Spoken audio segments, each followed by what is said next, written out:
এই পাড়ার নাম কি? আচ্ছা, এই পাড়ার সব কিছু আপনার একটা জিনিস বুঝলাম না, পাড়ার মধ্যে আপনারা টয়লেট যেখানে মলত্যাগ করেন এটা নাই কেন? বলেন বলেন। বাইরে আপনারা মলত্যাগ করেন, হ্যাঁ, এটা কি আপনারা টাকার জন্য করতে পারেন না, না অন্য কোনো আপনাদের এই সিস্টেম এরকম না কি?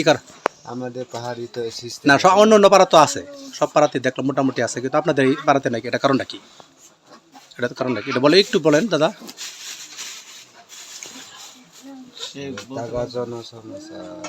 টাকার জন্য সমস্যা, এটা তো দুঃখজনক। আচ্ছা যাই হোক, আমার কাছে অতিরিক্ত টাকা নেই, থাকলে আপনাকে একটা টয়লেটে টাকা আমি দিয়ে দিতাম, যদি ভবিষ্যতে কোনো দিন আসি তাহলে আপনাকে আমি একটা বাথরুম করে দেবো ইনশাল্লাহ।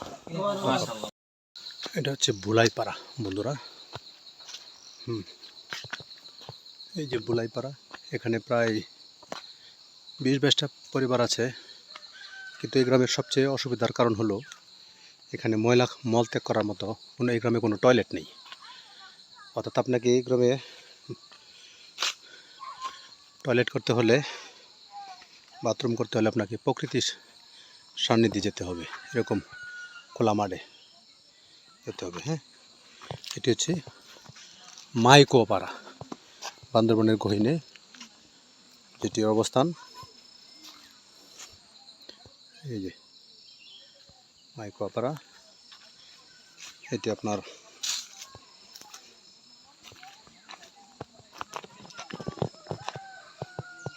মাইকোপাড়া। এই গ্রামে মূলত কোনো মলত্যাগ করা কোনো সিস্টেম নেই। ভিতরে আরও পাড়া আছে, তা আমি নিচ থেকে ভিডিও করছি।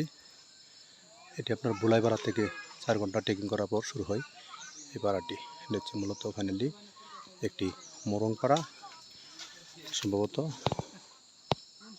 কিন্তু মোরংরা ফাইনালি আপনার পরিষ্কার পরিচ্ছন্ন, এরা পরিষ্কার পরিচ্ছন্ন, কিন্তু তাদের মলত্যাগ করার কোনো ব্যবস্থা নেই।